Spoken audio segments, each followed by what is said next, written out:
Empezamos las jornadas del entrenador de baloncesto de la Comunidad de Madrid en colaboración con las asociaciones de entrenadores de baloncesto de la Comunidad de Castilla y León, de Castilla-La Mancha. Organizamos la Comunidad de Madrid en conjunción con ellas y también con la colaboración de SINEP.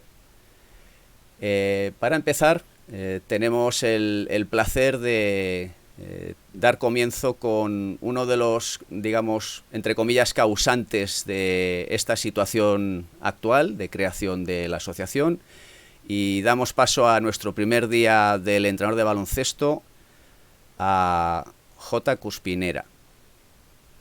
Para empezar, tenemos el placer de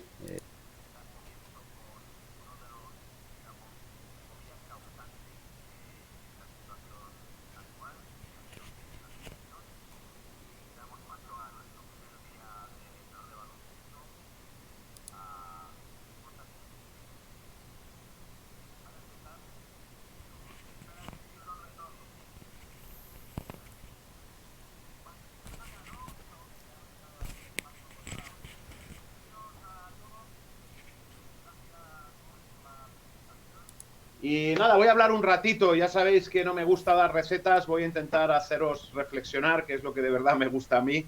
Seguro que con todos los ponentes que hay os darán pautas de cómo hacer cosas. Yo simplemente voy a tratar de reflexionar, ¿no? Y reflexionar con vosotros. Me han pedido que hable de táctica individual defensiva, y entonces este es un tema, pues mira, curioso, porque siempre que nos referimos a la táctica individual, o casi siempre que nos referimos a la táctica individual, lo solemos hacer desde un punto de vista ofensivo y no tanto defensivo, ¿no? Con lo cual, pues bueno, ya me llamaba la atención el tema. Además, y además lo voy a tocar aquí, ya sabéis que yo soy un poquito rarito, esto de la técnica, el de la táctica individual me tiene a mí un poquito mosqueado, porque precisamente desde la perspectiva del ataque, siempre he creído que la táctica individual está casi siempre influida por la colectiva. Ahora lo hablaré durante la charla, ¿no? Y entonces creo más bien poco en la táctica individual. esta es la realidad, pero no que no crea en ella, sino que creo que está tan condicionada por el componente colectivo y no por las normas, sino por lo que está ocurriendo colectivamente en el campo, que creo que hay que darle una vuelta. Y eso es lo que voy a tratar de hacer reflexionar con vosotros, ¿no? Bueno, lo primero, la primera pregunta que me hago es qué es esto de la táctica individual, ¿no? Porque muchas veces hablamos de términos y no siempre, cuando hablo, sobre todo con entrenadores jóvenes, ponemos en común lo que significa cada cosa, ¿no? Entonces, yo voy a recurrir a algo que es académico, o bastante académico, que son los famosos mecanismos de percepción, decisión y ejecución. Y cómo lo aprendí yo, la diferencia entre técnica individual, táctica individual, la colectiva y demás, es que en esos mecanismos de percepción, decisión y ejecución que se producen cuando vamos a realizar cualquier acción, en este caso en baloncesto, todo lo que es relativo a la ejecución tiene que ver con la técnica individual, y todo lo que es relativo a la percepción y a la decisión es lo que tiene que ver con la táctica individual. Y esto es importante que lo aclaremos para saber de qué estamos hablando. Es decir, vamos a estar hablando de qué es lo que percibe el jugador o la jugadora, o qué es lo que decide el jugador o la jugadora. Con lo cual, recuerda, todo lo que está relacionado para mí con mecanismos de percepción y decisión es lo que tiene que ver con la táctica individual. ¿De acuerdo? Bueno, aquí hay una situación curiosa con esto de cuando he empezado a hablar de lo que era esa situación de la táctica. Solemos hablarla, cuando hablamos de táctica individual, solemos hablar de táctica individual de ataque y rara vez de táctica individual defensiva. Y yo pongo aquí esto de la paradoja entre ataque y defensa. Entonces, ahora sí que voy a ir en ese dilema que tengo con lo que es la táctica individual. Y precisamente preparando esta charla respecto a lo que es la táctica individual defensiva, se me ha producido una paradoja que voy a compartir con vosotros. Y es la siguiente. Mirad, lo que me ocurre es que cuando a mí me dicen, este es el aro, ¿no? Cuando a mí me dicen que entrenamos para atacar a un individuo en una situación de uno para uno y tomamos decisión respecto a ese uno para uno, yo voy a suponer, sea cual sea la situación, ¿verdad?, que respecto a este defensor, la decisión correcta de por dónde atacarle, por lo que haya visto el atacante y demás, imaginaros que sea atacar por la derecha, ¿no? Es decir, él ha percibido una serie de cosas, ve una serie de debilidades en ese defensor y dice, ostras, le tengo que atacar por la derecha. Pero ¿por qué os digo que creo que esto está absolutamente condicionado por la táctica colectiva? Porque ¿qué ocurre si justo cuando yo tomo la decisión de atacar por ese lado, yo tengo a todos mis compañeros en este lado de la cancha? Pues que probablemente esta decisión no sea la mejor decisión, me da igual que sea respecto a su defensor, sea la mejor decisión individual, pero desde luego no es la mejor decisión del juego. Por eso, yo soy de los que piensa que primero hay que saber dónde están los demás para saber si yo puedo atacar por ese lado o voy a tener dificultad a atacar por ese lado. ¿De acuerdo? Entonces, en este sentido se me crea esa situación de duda de decir, no, claro, nosotros nos pasamos mucho tiempo enseñando a nuestros niños, sobre todo al principio, ¿verdad? Por esa evolución que tenemos, en que lea cómo están los pies, cómo están las manos, dónde tiene el peso del cuerpo el defensor, para decidir si vamos a atacar por un lado, si vamos a atacar por otro, si vamos a tirar, si vamos a pasar, y nos olvidamos de todo lo demás. Cuando yo personalmente en ataque creo que todo lo demás va a condicionar mi decisión individual. Sin embargo, ¿qué ocurre? Fíjate qué diferencia. Cuando yo estoy atacando, especialmente en el perímetro, ¿de acuerdo? El jugador con balón ve todo lo que sucede en el campo. Está viendo todo lo que hay hacia adelante, ¿sí? Con lo cual, evidentemente, ese condicionante de lo que es la táctica colectiva existe ahí, ¿bien? Sin embargo, en defensa, cuando estamos hablando de la defensa y yo estoy defendiendo a alguien en el perímetro, este jugador no tiene ni puñetera idea de qué está pasando detrás. ¿De acuerdo? Y entonces, ¿por qué os estoy contando esto? Porque yo sí creo que ahora, en lo que es la táctica individual defensiva, esta no está condicionada por el colectivo porque no tengo ni idea de lo que hay detrás. Puede haber normas y de eso voy a hablar después. Bien, pero desde el punto de vista individual, yo podría tomar decisiones y que sea el equipo el que reaccione a mí. Mientras que en el ataque, como yo estoy viendo todo lo que hay, normalmente soy yo el que debe condicionar mis decisiones a lo que está ocurriendo en el campo en ese momento porque lo estoy viendo. Entonces se produce la siguiente paradoja, que es que cuando yo pregunto a la mayoría de entrenadores que cuál es su ideal de ataque, especialmente en categorías de formación, casi todos me dicen el tema del juego libre. Su ideal sería poder llegar a jugar libre o por concepto, sea lo que entendáis cada uno de vosotros, pero vamos, creo que todos estaremos de acuerdo de qué estamos hablando, ¿no? Sin embargo, es decir, cuando en ataque les estamos planteando situaciones a nuestros jugadores, cuando los estamos formando, queremos que aprendan a leer lo que es el juego, que aprendan a disfrutar de las situaciones de las que les estamos proponiendo, dándoles cierta libertad, ¿verdad? A ser posible, mucha libertad, ¿sí? Pero ¿qué es lo que ocurre en defensa? Yo no escucho a nadie hablar de defensa libre. A nadie. O sea, yo todavía no me he encontrado un entrenador que diga, no, mi ideal de ataque es el juego libre, el ataque libre, pero en defensa, la defensa libre. No, lo que suele ocurrir es que nos gusta dar libertad en ataque y nos gusta arreglar toda la defensa. Y entonces para mí es un contrasentido. Cuando tú quieres enseñar a tomar decisiones a un jugador, a leer el juego, debería tener libertad tanto en ataque como en defensa. Y es verdad que tanto en el ataque, aunque sea juego libre por conceptos, va a haber normas.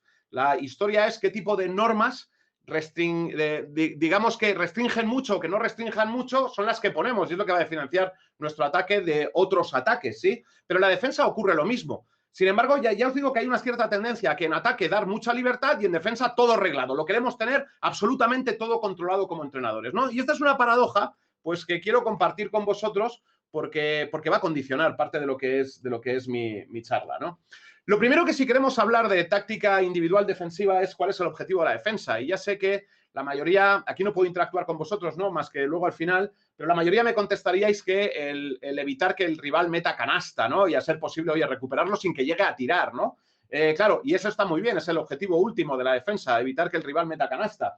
Pero claro, digamos que es un objetivo utópico en la mayoría de las situaciones. Por eso no, en contra de lo que ocurre en el fútbol, más allá de las diferencias de los deportes, no nos encontramos con partidos de 0-0, ¿no? Nos encontramos con partidos, pues, que como poco se van a ir a 50, 60 puntos, ¿no? Es decir, que siempre va a haber canastas en un partido de baloncesto. En un partido, digamos, de equipos igualados, pues siempre nos vamos a ir a 60, 70, 80, 90, 100 puntos, ¿de acuerdo? Es decir, va a haber muchas veces donde no vamos a poder conseguir el objetivo de que el rival obtenga canasta.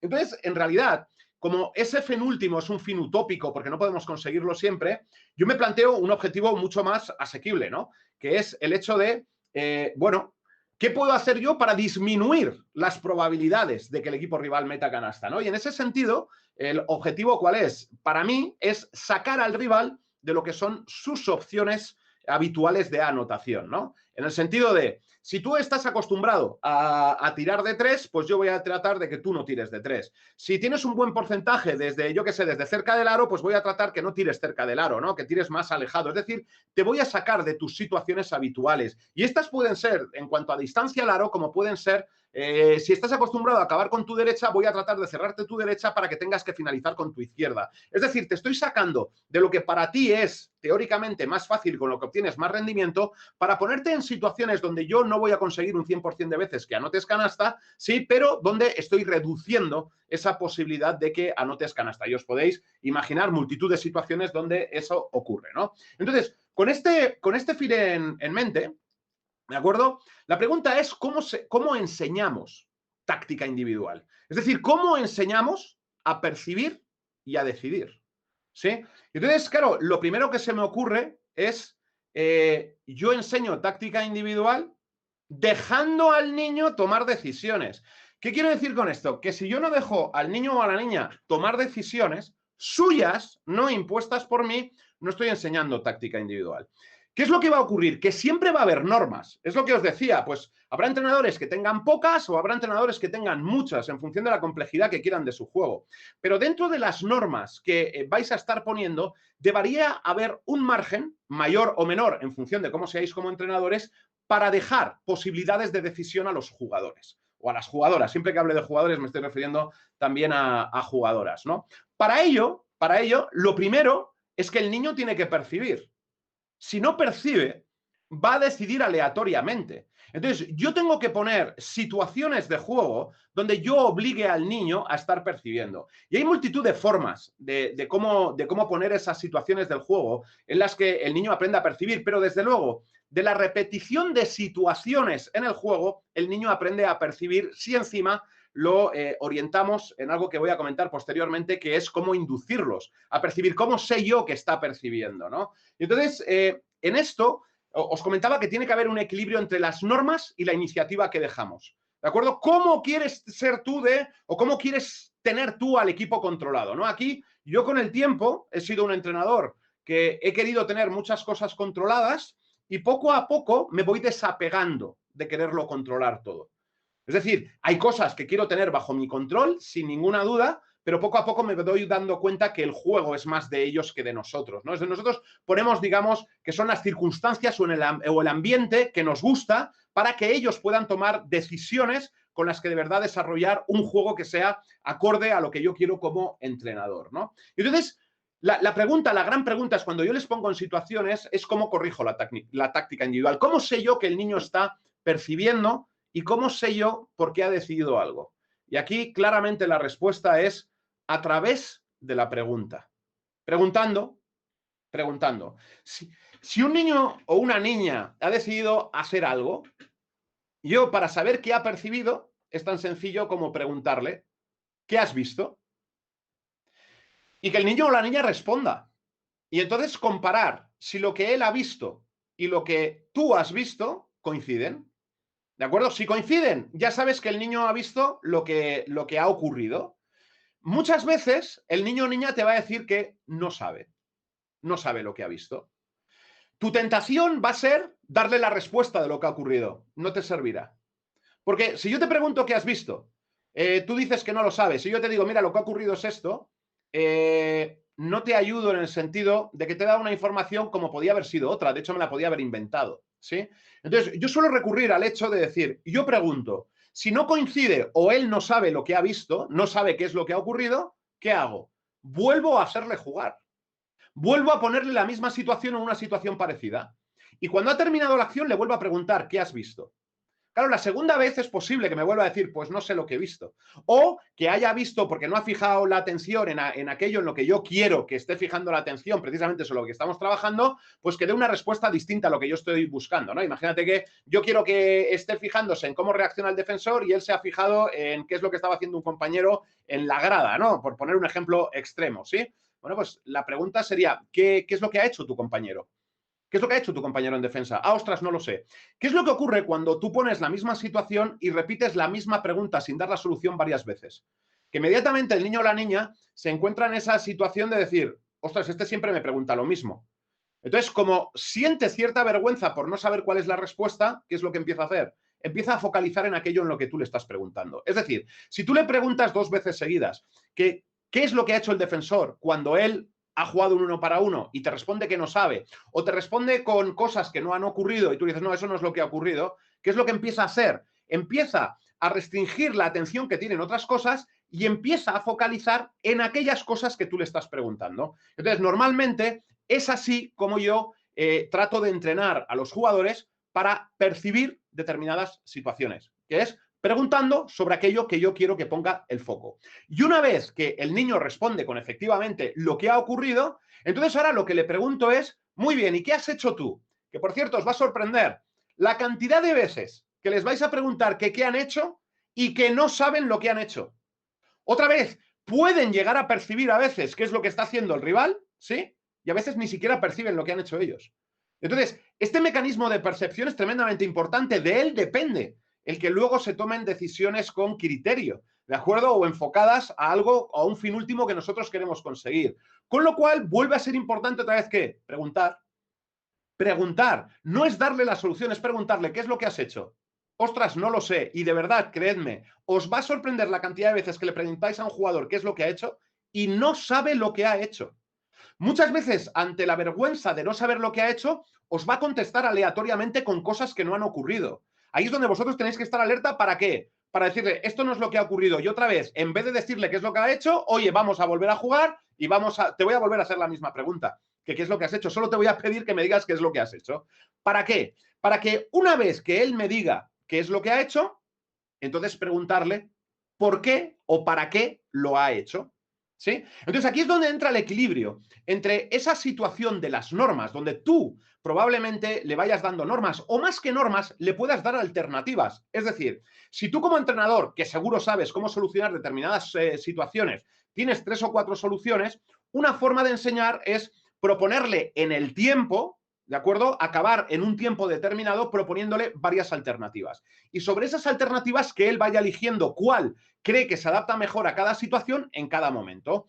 Otras veces daremos unos rangos mayores de libertad donde dejaremos al niño que se salga de esas alternativas. Bien, yo siempre creo que es importante darle alternativas, pero siempre dejarle cierto margen para que él pueda tener su propia iniciativa. ¿De acuerdo? Y entonces entramos en ese diálogo de para qué lo has hecho y a veces el para qué puede salirse de lo que tú crees que es obvio o evidente, pero te puede hacer pensar a ti como entrenador como una respuesta válida del niño o de la niña. ¿De acuerdo? Y ahí tenemos que tener como entrenadores abierta la mente a escuchar lo que tienen que decirnos nuestros jugadores. Dado que si siempre les obligásemos a hacer aquello que nosotros conocemos, no habría iniciativa y creatividad. Es decir, siempre el baloncesto sería el mismo, no hubiésemos evolucionado. La forma de evolucionar es que alguien ha acabado haciendo cosas distintas que se salían de la normalidad y que han acabado dando resultado, ¿de acuerdo? Yo recuerdo el tema de la bomba. Cuando yo era joven, las bombas no existían, ¿no? Y de repente llevó un jugador a la liga, que ahora ya está retirado, pero que conocemos todos, que es Juan Carlos Navarro, que las puso de moda. Juan Carlos Navarro no fue el inventor de la bomba,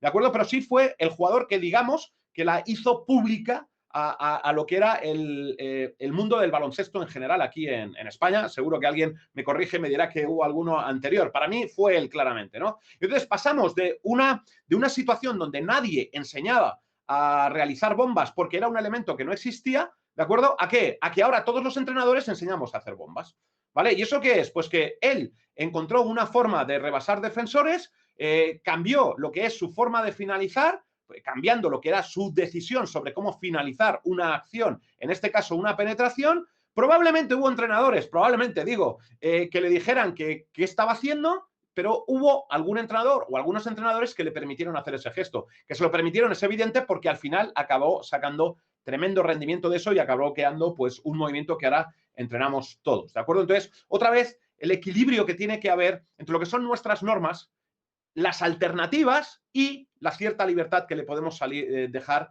para que salga de esas situaciones, ¿no? Es muy importante que cuando estamos trabajando, bueno, en general todo, ¿no? Tanto la técnica como la táctica, pero sobre todo si estamos trabajando percepción y decisiones, si estamos enseñando al niño a tomar decisiones, la forma de enseñar al niño a tomar decisiones es dejándole tomar decisiones. En esa toma de decisiones va a haber decisiones erróneas. No tengáis ninguna duda, lo mismo que en las ejecuciones. Ya sé que se adapta a todo, pero como entrenadores, cuando estamos formando, tenemos que tener una resistencia al fallo. En el sentido de que no nos puede quemar el hecho de que él tome decisiones equivocadas. Si estoy en el proceso de enseñarle, lo que tendré que hacer verle es por qué la decisión que ha tomado es la más idónea o no es la más idónea o incluso puede llegar a ser incluso errónea del todo, ¿no? Pero tengo que llegar a hacerle ver eso. No el hecho de decir, no, como tú has tomado esta decisión, no la puedes volver a tomar nunca más, porque si restringimos, si no tenemos lo que es la tolerancia al fallo, lo que estaremos haciendo es normalizando absolutamente todo. Es decir, cuando digo normalizando me refiero a que todo tiene una norma. Si todo tiene una norma, no hay táctica individual. Si yo le digo exactamente lo que tiene que hacer un niño ante cada situación, no hay decisión. La decisión viene impuesta. Con lo cual es una forma de enseñar la toma de decisiones que digamos que se pierde. No hay toma de decisión, la decisión me viene impuesta por el entrenador. Por eso otra vez lo del equilibrio entre las normas y la iniciativa. Pero claro, en este sentido, voy a ir un momento un poquito para atrás, ¿de acuerdo? Yo sí puedo plantearle un objetivo, digamos, general a un niño o una niña y dejar ciertos rangos de libertad para ver cómo lo consigue. Por ejemplo, yo me puedo plantear el hecho de que el objetivo sea forzar a la izquierda o a la mano mala o a la banda, como queráis llamarlo, ¿de acuerdo?, a un atacante desde el punto de vista defensivo. ¿Sí? Entonces yo podría decir, ¿cómo damos la banda a un atacante? Oye, pues lo vamos a hacer así siempre. Pues entonces no habría táctica individual. Me has dicho que dé la banda y encima me estás diciendo cómo tengo que hacerlo y no me dejas salirme de ahí. Sin embargo, si yo te digo que el objetivo es dar la banda a alguien, pero te doy libertad para que tú decidas dentro de un abanico de posibilidades que yo te he dado o dentro de tu propia inventiva de que tú consigas ese objetivo, ahí sí hay decisión. Y ahí el jugador empieza a aprender ¿qué? A percibir y a decidir cómo va a lograr el objetivo. Y luego voy a poner alguno de estos ejemplos, ¿de acuerdo? Bueno, lo de la percepción como un elemento fundamental ya lo estaba hablando durante la propia charla, ¿no? Es el hecho de que si yo no percibo, si yo no sé lo que está ocurriendo, evidentemente mi decisión es aleatoria, ¿de acuerdo? No tiene ningún sentido el hecho de no he visto lo que ocurre, he decidido irme a la derecha. ¿Por qué he decidido irme a la derecha? Pues porque me ha dado irme a la derecha, pero no lo he hecho ateniéndome a nada en concreto. Cuando lo que estamos buscando es el hecho de mira qué es lo que hay y en función a lo que hay toma tus decisiones y dame una razón por la que tú has tomado esa decisión, ¿de acuerdo? Es verdad que luego pueden ser reacciones inconscientes una vez que las hemos trabajado muchas veces y pueda salir eso desde el inconsciente. La he tomado porque ya la he automatizado, ¿de acuerdo? Y esto va a ocurrir a lo largo del entrenamiento con la vida deportiva del niño. Y entonces aquí, y voy a poner algún ejemplo porque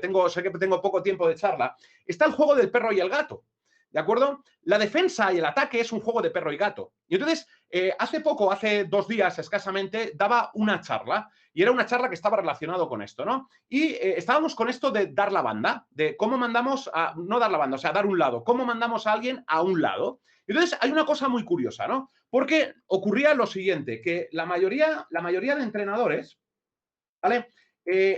Decimos que para dar un lado, o dicen que para dar un lado, porque hay muchas formas de dar un lado, una de las formas de hacerlo es lo que yo llamo el egipcio, ¿de acuerdo? Que es adelantar el pie del lado que queremos cerrar, ¿no? Como invitando a que se nos vayan por el otro lado, ¿sí? Pero claro, es curioso porque cuando tú haces la pregunta en ataque, ¿cuál es la solución que dais la mayoría de entrenadores a cuando te están defendiendo con un pie adelantado? Curiosamente, lo que les pedís es que ataquen el pie adelantado.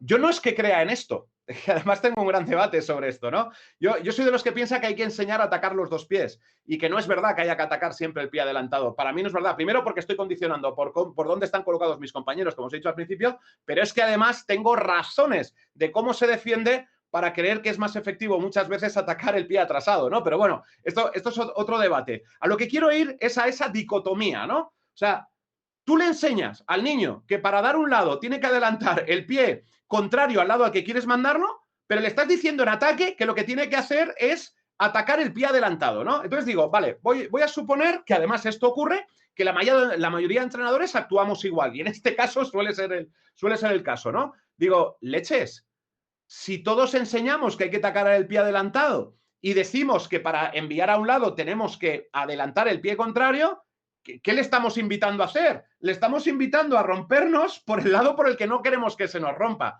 Y entonces, ¿por qué entra aquí? ¿Por qué decía yo lo del perro y el gato?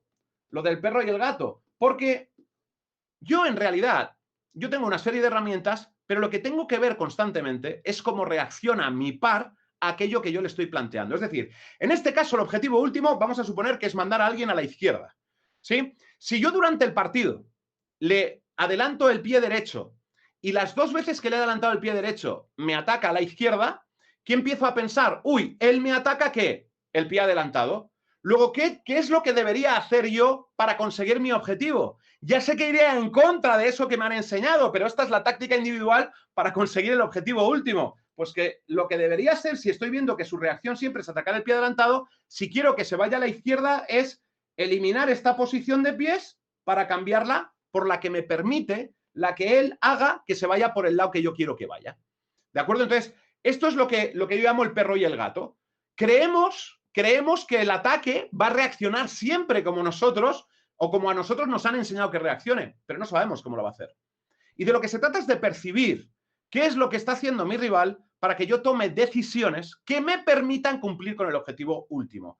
Y si esto lo hacemos así, vamos a ver cómo el jugador o la jugadora tiene que percibir, tiene que ver cómo son las reacciones del rival, ya sean individuales o colectivas, y reaccionar en función de cómo reacciona ese rival ante esas propuestas que les estamos haciendo nosotros y no imaginar constantemente que siempre va a reaccionar de una manera concreta, porque no sabemos en realidad cómo va a reaccionar alguien ante una propuesta de ataque o defensa que le estemos planteando, en este caso, ante una propuesta defensiva. ¿De acuerdo? En este sentido, bueno, os cuento las tres formas o las cuatro formas, son tres, las tres formas que hay para mandar a alguien a la banda, y esto para que pensemos siempre más allá, ¿no? Pues la primera, evidentemente, es ponernos en una situación donde nuestro cuerpo esté interpuesto en la situación en la que queremos evitar que vaya. Esto cuando hay un pick and roll es muy fácil porque estamos protegidos. Pero claro, desde una situación, desde un punto de vista individual, sin contar con el equipo, hacer una cosa de estas es un suicidio. ¿Por qué? Porque le estamos ofreciendo el aro.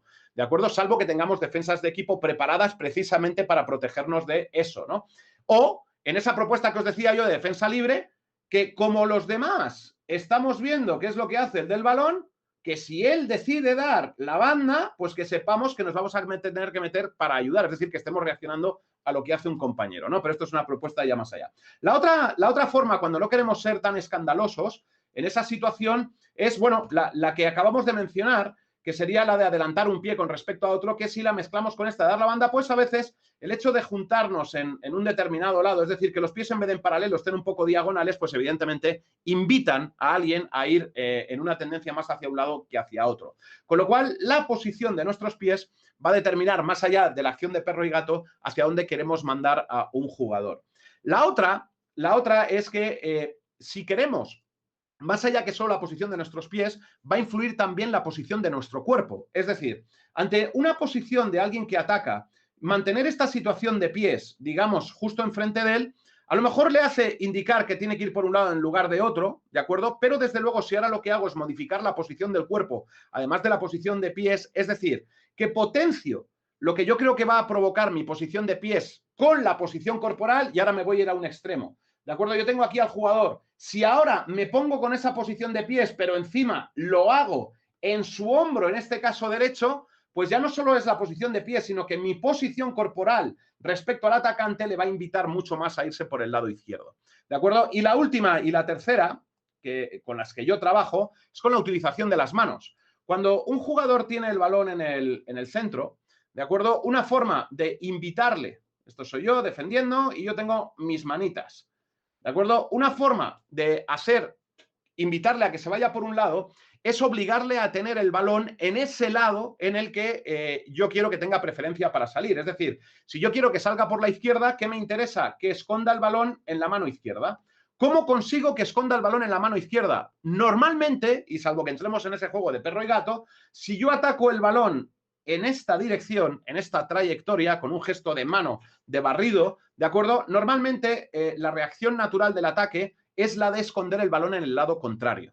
Bien, entonces, en esas situaciones yo enseño a utilizar las manos para provocar dónde queremos que esconda el balón un jugador o una jugadora en concreto. Porque evidentemente, si un jugador tiene el balón en el lado izquierdo, tendrá mayor tendencia a salir por el lado izquierdo que hacerlo por el derecho. ¿De acuerdo? Entonces estamos, digamos, poniendo las probabilidades de nuestro lado. Si además lo estamos mezclando con la posición de pies y con la posición corporal, cuando las mezclamos las tres probablemente tengamos una mayor probabilidad de conseguir que alguien se vaya en una dirección que en otra. ¿Está imposibilitado que se vaya en la contraria? Nunca. ¿Podemos jugar al perro y al gato? Pues claro, los que están muy entrenados, que saben que cuando le amenazas el balón de un lado a otro, lo que hacen es que te barren, ¿no? Con un gesto de lado a lado, te barren hacia el lado contrario, esto sería lo del perro y gato. Si yo, atendiendo a lo que suele ser la reacción natural, que es utilizar la mano contraria en la dirección en la que quiero que escondas, ¿no? Veo que tu reacción siempre es atacarme, barriéndome esa mano para sacarme faltas. ¿Qué es lo que voy a hacer si quiero que escondas el balón en el otro lado? Utilizar la mano contraria. Es decir, estoy jugando al perro y al gato. Y ahí, esto es un juego bastante divertido para los chavales cuando empiezan a desarrollarse en este tipo de cosas, ¿no? Las situaciones de engaño y demás, ¿vale?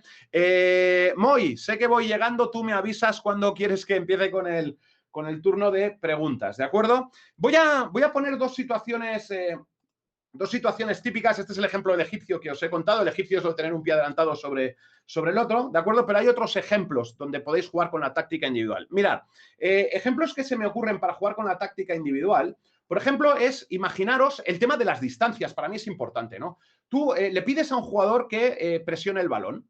Y entonces, muchas veces, la respuesta que damos los entrenadores son hablar de distancias. Tienes que estar muy cerca, ¿no? Pero es que se puede presionar el balón sin necesidad de estar cerca o jugando con distancias, incluso con ataques sorpresivos, ¿no? Ahora ataco, ahora retrocedo, ahora ataco, retrocedo.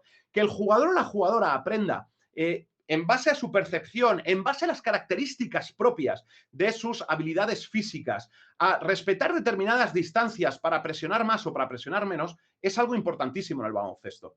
¿De acuerdo? Entonces, más que darle la norma que tiene que estar a un brazo de distancia o que tiene que estar a, yo que sé, a medio metro, lo que queráis, es que vosotros le deis el tema, la norma general, hay que presionar el balón. Y que, además de darle una serie de alternativas que pueden ser las que os he dicho, la distancia, el brazo, el tal, no sé qué, que dejéis cierta libertad al jugador para que decida, porque no es lo mismo un jugador con una envergadura de brazos, incluso de la misma estatura, 2 de 1,80, ¿vale? Uno tiene una envergadura de 2,7, Ricky Rubio, 2,7 de envergadura, sí, mide 1,90, 2,7 de envergadura.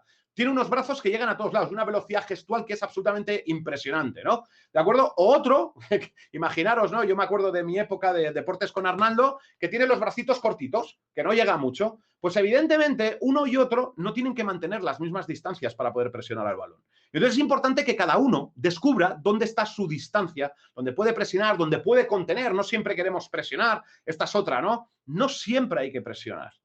No siempre hay que estar a muerte contra el balón. A veces se puede estar defendiendo cosas sin necesidad de estar muy encima. Bien, entonces el tema de cómo jugamos con las distancias es un tema muy dado a trabajar en táctica individual. Otro, por ejemplo, imaginaros que yo te estoy pidiendo que un jugador no tire, ¿no? Entonces, el que no tire te va a dar una serie de pistas sobre cómo quieres estar tú con respecto al balón. Desde luego tienes que estar cerca, tienes que puntear y demás, ¿no? Pero entonces pueden ocurrir situaciones donde tú le estés pidiendo que tenga la mano sobre el balón, que la tenga cerca para puntear y demás, pero ahora la decisión de si la mano se la pongo por la derecha del balón, por izquierda del balón, por encima del balón o por debajo del balón es una decisión del jugador, ¿no? ¿Qué es lo que quiero conseguir? Pues mira, si tengo las palmas debajo del balón y mirando hacia arriba, lo que estoy propiciando es que el balón lo mantenga arriba y dificultando que lo baje. Por contra, si le pongo la mano por encima del balón, lo que estoy dificultando es que lo suba y estoy propiciando que lo baje. Si es alguien que tira mucho, tener la palma por encima del balón cuando lo tiene abajo puede propiciar que no tire con comodidad, que tenga que hacer un gesto extraño para poder tirar, ¿de acuerdo? Y entonces, en ese sentido, todos estos detalles de los que estoy hablando, esos rangos de libertad, de, vale, yo le pido que ponga la mano en el balón. Ahora, ¿cómo la pones sobre el balón? Pues darle los rangos de libertad. ¿En función de qué? En función de lo que quiere conseguir. ¿De acuerdo? En vez de decirle, no, es que siempre quiero que tengas la mano por debajo, siempre que tengas la mano de una manera determinada. Ahí no hay decisión ninguna, ¿sí? En este caso es, ¿qué es lo que hace el rival? Oye, haz esto. ¿Cómo vas a propiciar o cómo le vas a llevar a situaciones distintas de las que él está habituado? Pues muchas veces cambiando con cómo pongo la mano cerca de su balón, propicia unas acciones o propicia otras, y evidentemente esas son acciones que os pueden ayudar a trabajar lo que es la táctica, la toma de decisiones de vuestros jugadores con respecto a lo que es la defensa. Se os pueden ocurrir 1000. Yo llevo aquí ya 40 minutos, 37 minutos hablando. Sé que me habíais dado 30 más 15 de preguntas. Otra vez, lo único que he tratado, porque en 30 minutos tampoco es que se pueda hablar mucho y tampoco he querido dar pautas, ¿de acuerdo? He querido dar ideas y sobre todo he querido reflexionar sobre cosas que damos por supuestas y que a mí me generan un debate muy grande, ¿de acuerdo? Entonces, bueno, estoy ahora para lo que queráis preguntar, pues tratar de ayudaros y tratar de daros pues mi opinión al respecto de vuestras inquietudes.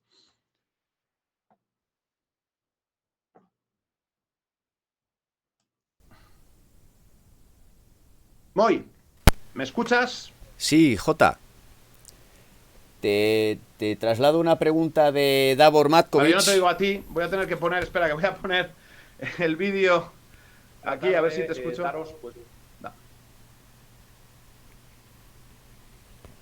Hola, Moy.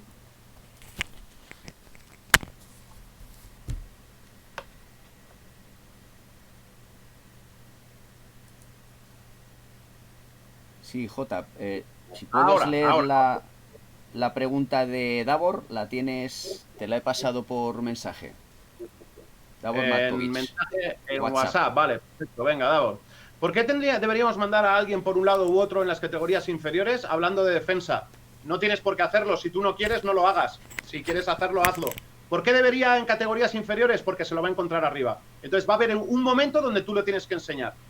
¿De acuerdo? Esta es mi opinión. Si tú arriba se va a encontrar con un entrenador que le puede pedir dar fondo en un bloqueo directo, si nunca ha dado fondo, no va a saber cómo dar fondo. Entonces, yo lo que trato es de dotarle de las herramientas a los jugadores de aquello que se van a encontrar una vez que sean senior. Entonces, en algún momento de la formación, yo puedo pensar en darle un lado a alguien. De hecho, desde el punto de vista táctica individual, porque también le quiero enseñar a ser listo, porque si él encuentra una debilidad en el rival, a mí me gusta que la explote, porque es algo de lo que va a sobrevivir después. Entonces, que tú no quieres hacerlo, no tienes por qué hacerlo, nadie te obliga. ¿Sí? ¿Por qué lo haría yo? Por los motivos que te acabo de contar, porque se lo va a encontrar en el futuro y porque me gusta generar jugadores que entiendan dónde tienen las ventajas con respecto a su rival, en esos mecanismos de percepción y decisión que de otra manera pues no tendría. Yo le doy la norma, siempre defiendes así. ¿Dónde está su decisión? ¿Cuál es su participación en el juego? ¿Tú quieres generar jugadores así? Perfecto, yo no tengo nada que decir. ¿Yo lo hago? No, yo le doy abanico de posibilidades y me gusta que el jugador sea eso, inteligente para atacar las debilidades del rival. Es lo que me gustaría que fueran cuando fueran mayores. ¿Dónde están las debilidades? ¿De acuerdo? Más allá de los planteamientos tácticos de equipo desde el punto de vista entrenador, que también se los van a encontrar, es que ellos sean capaces de encontrar las debilidades de sus pares, tanto en ataque como en defensa, en el juego, y que sean capaces de explotarlas. ¿Cuándo se lo voy a enseñar? Si quiero que lo exploten arriba mientras están formando. ¿Que tú decides hacerlo en junior? ¿Que decides hacerlo en cadete? ¿Que quieres hacerlo desde minibásquet? Desde minibásquet. Eso es una decisión tuya. Yo no te digo qué es lo que tienes que hacer. Yo comparto mi opinión y que cada uno evidentemente decida qué es lo que quiere hacer. Se me puede ocurrir, ¿por qué puedo dar a alguien la banda? Incluso por un tema formativo de defensa. Si yo soy superior físicamente al jugador que me está rebasando, a lo mejor me propongo, incluso en contra de lo que acabo de decir, ¿no? El hecho de decir, darle su mano buena, además poniendo el cuerpo claramente en el lado contrario, ¿para qué? Para que te requiera a ti un mayor esfuerzo porque estoy intentando formarte en algo en lo que ahora tú te estás encontrando sobrado. ¿De acuerdo? Hay miles de motivos por los que yo a alguien le pediría dar la banda en formación y sin ningún tipo de problema, vamos. Más.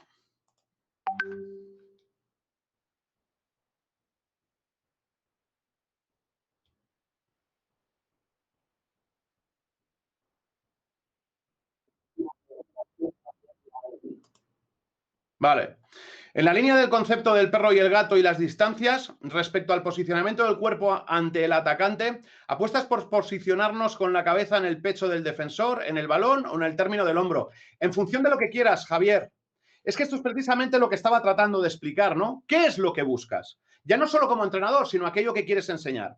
Si tú quieres mantenerte enfrente plenamente, pues evidentemente estar en su pecho puede ser una buena decisión. ¿Cuándo no está votando? A lo mejor cuando está votando, tu decisión es mantenerte enfrente del balón, ¿sí? Ahora, si lo que quieres es que estar protegido, digamos, en un cierto lado, por las razones que sean, por las que tú decidas, pues evidentemente trasladar tu cuerpo al hombro de un jugador, lo que hace es que está dificultando que te pueda atacar por ese lado y está facilitando que te pueda atacar por el otro. Y en este caso, simplemente manteniendo los pies paralelos. Las tres formas de dar un lado se pueden trabajar una a una o se pueden trabajar mezcladas 2 a 2 o se pueden trabajar mezcladas las tres.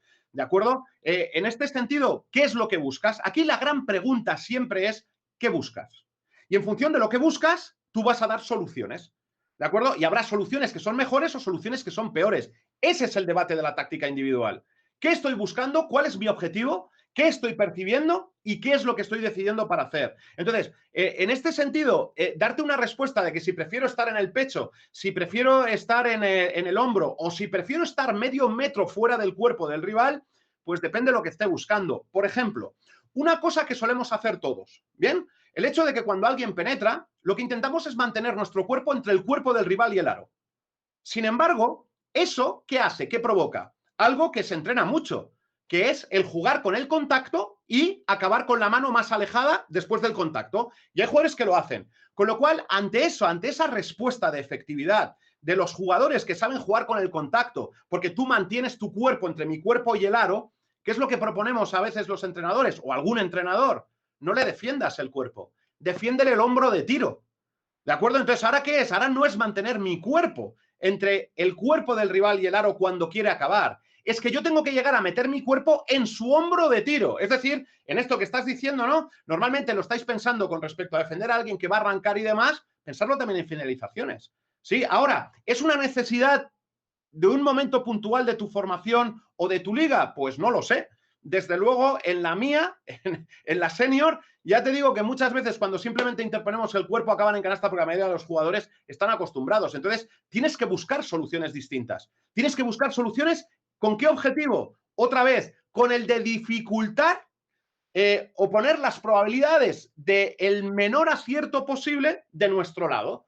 Si yo voy descubriendo que hay un jugador que juega muy bien con los contactos corporales, alejando la mano para acabar, si yo sigo haciendo eso mismo, no estoy disminuyendo su probabilidad de anotación. A lo mejor con otros que no están acostumbrados, sí, con eso me es suficiente. Por eso tenemos que ir valorando en cada momento qué es lo que necesitamos, por supuesto. Luego dotar a los jugadores de las herramientas necesarias. No se trata de enseñarle todo de golpe. No lo va a asumir, no va a ser capaz de asimilarlo. ¿De acuerdo? Lo que hay que darle es el tiempo para que acabe ejecutando esas acciones o dentro de ese abanico de posibilidades que él acabe decidiendo en cada momento qué herramienta utilizar, ¿no? Y entonces, en este sentido es qué es lo que buscamos para obtener una respuesta correcta o más correcta o menos correcta a eso que estamos planteando. ¿De acuerdo? Me dice Guillermo Calvo, el trabajo aprendizaje de percepción a alguno le llevará tiempo. Más allá de la recepción de las situaciones, intentas acelerar... espera que ahora se me ha movido porque me has metido más.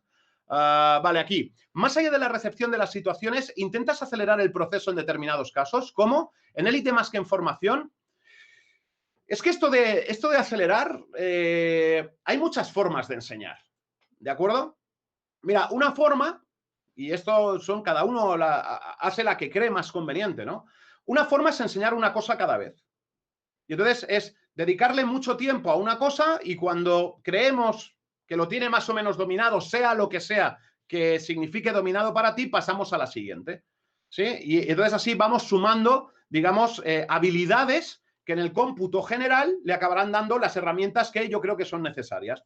La otra forma es, en vez de, imagínate que quieres trabajar 3 herramientas, ¿sí? Vamos a poner el ejemplo del bote. El cambio de mano. Tú tienes que trabajar con los niños que empiezan y has decidido trabajar cambio de mano. Tú tienes 3 posibilidades. Decir, oye, empiezo por uno aleatorio. Normalmente empezamos por el cambio por delante. Cuando creo que más o menos tiene cierto control del cambio por delante, le enseño el reverso. Cuando creo que tiene más o menos control el reverso, le enseño el cambio por la espalda. Y cuando quiere el cambio por la espalda, le enseño el cambio entre las piernas. La otra opción, ¿cuál es? Le metes los 4 de golpe y en el mismo tiempo de la suma de los anteriores, tú vas trabajando los 4. ¿De acuerdo? Son formas distintas de afrontarlo. No se trata de que no, es que tú estás acelerando el proceso. No, son procesos de aprendizaje distintos. Evidentemente, si el número de alternativas que le das es excesiva, no va a ser capaz de asimilarlo. Pero un niño, claro que tiene la capacidad de ir trabajando con 2 o 3 alternativas al mismo tiempo e intentar ir creciendo poco a poco en las 3. Seguro que la velocidad a la que creces si le metes las 3 alternativas, bueno, seguro no, tampoco, porque por eso, sobre eso también habría teorías, ¿no? El hecho de, estaba pensando, ¿no? Si yo me dedico 3 meses a trabajar solo el cambio por delante, entiendo que normalmente acabará dominando más el cambio por delante en esos 3 meses que si le he metido en esos mismos 3 meses 3 cambios de dirección en los que diversificamos el tiempo, ¿no? Lo que pasa es que a veces las habilidades son transversales. Y entonces a veces ocurre que trabajando distintas habilidades distintas repercuten en las que estamos intentando trabajar, ¿no? Entonces, bueno, más allá de eso, lo que sí que es verdad es que, vamos a suponer, ¿no? Lo de los cuatro cambios de mano, ¿no? Imagínate que tú le quieres dedicar 3 meses a cada uno en exclusiva, ¿sí? Bueno, al final, si te llevan 3 meses por 4 son 12 meses, si tú has metido los 4 de golpe, acabas trabajando también 12 meses. Lo que pasa que en uno has trabajado 3 meses en exclusiva cada uno de ellos, en el otro has trabajado 3 meses o los 12 meses, los 4. El tiempo total que van a estar ejecutando esos cambios de mano va a ser el mismo. ¿De acuerdo? Entonces, ¿es acelerar? No, son formas distintas de enseñar. ¿En función de qué? En función de lo que, primero, en lo que tú te sientas cómodo como educador, en lo que tú vayas aprendiendo, porque también vamos cambiando como entrenadores. ¿De acuerdo? Entonces, a veces enseñamos de una manera, resulta que nos enseñan una forma distinta de enseñar que nos convence de ser más productivos y simplemente la cambiamos. Y a veces son gustos. A veces son simplemente gustos. ¿Por qué decides tú enseñar la defensa, digamos, de pase cerrada a balón o la defensa abierta a balón? Pues probablemente sea un tema de gustos. No hay más. Por cómo me han enseñado a mí, por cómo estoy acostumbrado, decido esto. Lo mismo que por qué enseñas a pasar, yo qué sé, con una mano o con 2. ¿Sí? En esto, normalmente, ¿qué hacemos? Tú pasa.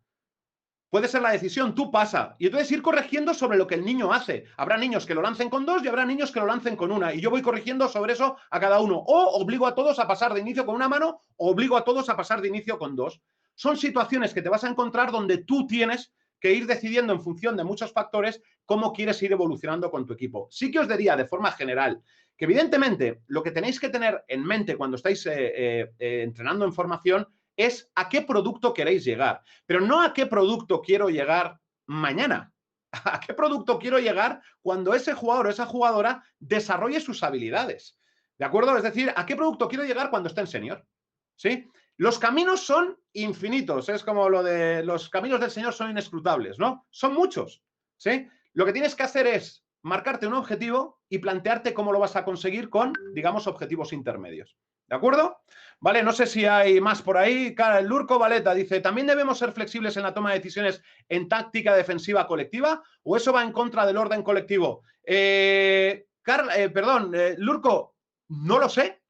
Depende. Es que, claro, aquí la táctica defensiva colectiva, otra vez volveríamos al principio que he hablado durante la charla de decir, ¿cuántas normas tiene tu defensa? Porque hay defensas con normas muy cerradas y hay defensas con normas abiertas. Entonces, si tú eres un entrenador de defensas con normas más abiertas, te vas a encontrar que la toma de decisiones la estás dejando, en cierto modo, a disposición de los jugadores, dentro de unos conceptos generales. ¿De acuerdo? Porque siempre va a haber normas. Siempre. Te lo plantees como te plantees. La pregunta es cómo de cerradas o cómo delimitantes van a ser tus normas. ¿De acuerdo? Y a partir de ahí, ¿es una cosa mejor que otra? No.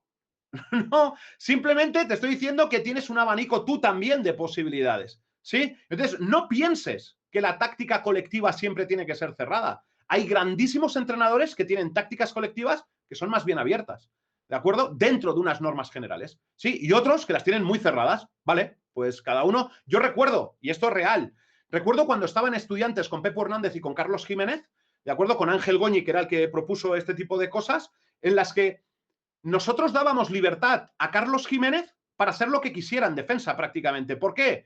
Porque las decisiones que tomaba normalmente entendíamos que eran correctas. Y entonces hubo un momento de la temporada donde entrenábamos al equipo para reaccionar a las decisiones de Carlos. A las decisiones de Carlos. No que nosotros dijésemos a Carlos qué es lo que tenía que hacer. Carlos decidía y los demás reaccionábamos. ¿De acuerdo? ¿Eso se lo permitíamos a otros jugadores? No. No. Entonces había jugadores con libertad y jugadores a los que no le permitíamos tanta libertad. O la libertad era para una determinada situación defensiva, que es decisiones de Carlos. ¿De acuerdo? Entonces el abanico es inmenso. ¿Qué es lo que quieres tú de tu juego? Eso es lo que tienes que poner sobre la mesa. Y trabajar, evidentemente, ¿para qué? Para llegar a lo que tú quieres proponer. ¿De acuerdo? Yo no entro en si es mejor ser muy restrictivo o ser poco. Yo creo, y te lo he dicho, mi experiencia lo que me ha dicho es que me he ido desapegando cada vez más de la necesidad de tenerlo todo controlado. Y aún así me cuesta. ¿Vale? Yo he sido de los entrenadores muy controladores. Probablemente sigo siéndolo comparado con otros. ¿Sí? Pero cada vez me desapego más de esa sensación. Lo que no sé es si para llegar a ese desapego primero ha habido que pasar por el hecho de ser muy controlador. Esto es algo que no lo tengo claro. ¿De acuerdo? Vale, Rubén Domínguez, muy interesante la reflexión. Dice, ¿cómo haces para que el jugador no utilice esta para su comodidad defensiva? Me refiero a que si el jugador toma la decisión de cómo defender. Porque hay un objetivo general, Rubén. Hay un objetivo general que será más o menos restrictivo, ¿sí? Y no puede salirse de ese objetivo general. Si yo lo que estoy viendo es que intentando conseguir un determinado objetivo en defensa, mi objetivo es demasiado abierto en esa libertad y ante esa libertad no consigo el objetivo final, lo que hago es reduzco un poquito, pero siempre, siempre que pueda, con ciertos rangos de libertad. ¿Cuántos rangos de libertad? En función del resultado que te esté viendo, y esto si estamos hablando en rendimiento, porque si estás hablando en formación es como todo en formación. A veces no solo buscas el rendimiento, buscas el proceso de aprendizaje. ¿De acuerdo? Pero yo te diría eso, el abriendo o cerrando, como de abierto o de cerrado es el objetivo general, con más o menos margen de libertad, intentando en mi caso dejar rangos de libertad siempre abiertos. Algunos, muchos, depende de lo que estés entrenando, momento que estés entrenando y cómo quieras o a dónde quieras llevar a tu equipo. ¿De acuerdo? Bueno, pues yo he leído todas las que había aquí, creo que ya me estoy pasando del tiempo, ¿no? Moy, así que dejamos paso, si quieres, al siguiente ponente, que no quiero pisar los minutos, que sé que el calendario se ha apretado. Sí, Jota, muchísimas gracias. Te hago algún comentario de dos preguntas. Davor te da las gracias, que como siempre le aportas ideas. Guillermo Calvo dice, gracias Jota, totalmente de acuerdo en lo de las habilidades transversales y en el producto final en senior, no a corto plazo. Mi pregunta iba más enfocada a lo que has dicho de preguntar en vez de dar respuestas a la hora de que los jugadores aprendan a percibir. Hay veces en las que ves necesario dar la respuesta o no preguntar tantas veces. No he sabido explicarlo bien la primera vez. Sí, en esto la tendencia natural que tenemos como entrenadores es a dar la respuesta inmediatamente. Habrá momentos donde vas a dar la respuesta porque a veces no tienes el tiempo, sobre todo en función de en qué periodo, en qué punto estés de la formación de tu jugador, no tienes tiempo para esperar a su respuesta, ¿no? Pero entiende bien lo de mi pregunta, ¿vale? Porque yo no creo, Jota, o sea, y esto entenderlo bien, yo no creo en el descubrimiento, en el hecho de que encuentren sus respuestas. Yo creo más en las alternativas, en dar alternativas, enseñar alternativas que yo sé que funcionan, que él elija dentro de las alternativas que tiene, dentro de las herramientas que tiene, la que mejor se adapte en cada momento a su evolución o a su decisión en función de lo que está viendo. No es ponerle un problema y ya descubres. Yo no creo en eso. Personalmente, no creo en eso. Seguro que hay entrenadores que lo hacen y lo hacen muy bien. Yo no creo en eso, ¿vale? Yo creo en el otro método. Cuando hablaba de las preguntas, es que yo me he encontrado lo siguiente. Y además, esto ocurrió en un clinic que fue donde me dio el clic, ¿no? Justo antes de una charla mía, estaba Lázaro, ¿cómo se llamaba? El pivote griego que pasó por el Madrid, Papadopoulos, creo que es, un pivot de 2'13 muy grande que pasó por el Madrid. Justo daba una charla antes de la mía sobre el juego interior, sobre finalizaciones del juego interior. Y entonces estaba ocurriendo que los jugadores, muchos, los que estaban de sparring, terminaban con la muñeca girada hacia el aro, ¿vale? Es decir, en vez de terminar con la muñeca hacia el aro, la giraban. Entonces, esto me dio una pista, porque yo dije, estoy convencido que no son conscientes de que acaban así con la muñeca. Entonces, yo cogí y, como mi charla era la posterior y los sparring eran lo mismo, Simplemente les dije, hacer finalizaciones cerca del aro. Y entonces, cuando hacían la finalización, yo que les preguntaba, ¿cómo ha quedado vuestra muñeca? A cada uno, ¿cómo ha quedado tu muñeca? No tenían ni idea. De hecho, cuando alguien no sabe cómo ha acabado su muñeca, te suele contestar con el ideal. Es decir, como ellos saben que la muñeca tiene que acabar orientada al aro, es decir, la palma, los dedos orientados al aro y demás, sin saber cómo lo han hecho, como tienen vergüenza de decir que no saben cómo han acabado, ¿qué te contestan? Con el ideal. ¿Cómo es el ideal? Con la muñeca al aro. Entonces tú imagínate en esa situación. Si él te contesta, siendo mentira, porque no ha sido capaz de percibirlo, que ha acabado con la muñeca al aro, ¿qué le dices tú? No, es que tienes que acabar con la muñeca al aro. Te mirará y te dirá, ¿y qué te acabo de decir que es lo que acabo de hacer? ¿Sí? Si tú le dices que ha acabado con la muñeca hacia afuera, él te puede rebatir. Es verdad que ahora tienes teléfonos móviles o vídeos donde le puedes enseñar, pero la pregunta es tremendamente potente. ¿Cómo ha acabado tu muñeca? Entre otras cosas, para mí es fundamental lo que se llama la metacognición, ¿no? El que el niño sea capaz de como verse desde fuera y saber qué es lo que está haciendo. ¿Sí? Porque le va a ayudar en su proceso. Si yo luego además le voy a pedir qué es lo que hacen los demás, digo, leches, si no sabes lo que haces tú, ¿cómo te voy a pedir que leas no lo que hace tu defensor o tu atacante, lo que están haciendo otros 9 jugadores en el campo, que es el reto final, saber qué es lo que está haciendo cada uno de ellos en el campo? ¿Sí? Entonces, por ahí iba mi pregunta. No estaba, porque no sé si ahora nos hemos desviado a lo del tema de si hacemos instrucción directa, resolución de problemas o descubrimiento guiado. No iba por ahí, ¿de acuerdo? Estaba hablando de que yo, para corregir, para que yo sea efectivo en mi corrección, el niño tiene que ser consciente de que está acabando con la muñeca mal. Porque una vez que él es consciente, ahora mi corrección le puede poner el foco en lo que es la vía correcta, ¿de acuerdo? Si yo simplemente le digo lo que tiene que hacer y él no es consciente de lo que está haciendo, mis correcciones se van quedando en el limbo. Yo le digo cómo tiene que hacerlo y él no sabe cómo acaba, cómo se autocorrige, cómo modifica. Es lo que te decía, ¿no? Te dicen, no, te acabo como la idea, la acabo con la muñeca al aro. No es verdad, no estás acabando con la muñeca al aro. Entonces, antes de decirte que tienes que acabar con la muñeca al aro, lo que tengo que hacerme consciente es que tú eres consciente de que tu muñeca no está orientada al aro. ¿Vale? Es por ahí por donde iba. Entonces, bueno, no me extiendo más porque pues, podía estar horas. Pues muchísimas gracias, Jota. Álvaro Gijón, igual, mil gracias, Jota, siempre aprendemos contigo. Javier Laín, mil gracias, Jota, como siempre un placer escucharte. Y Guillermo Calvo, muchas gracias. Brillante, siempre haciendo reflexionar. Alguna pregunta hay más, pero te la pasaré por privado y luego le contestaré porque, como bien has dicho, nos metemos en la siguiente charla. Y agradecerte enormemente tu participación, como siempre, instructiva y formativa. Perfecto, pues un placer. Que os vaya muy bien y nos vemos en las canchas a ver si acaba esto y podemos de verdad entrenar. ¿De acuerdo? Cuidaros mucho y un abrazo muy grande a todos.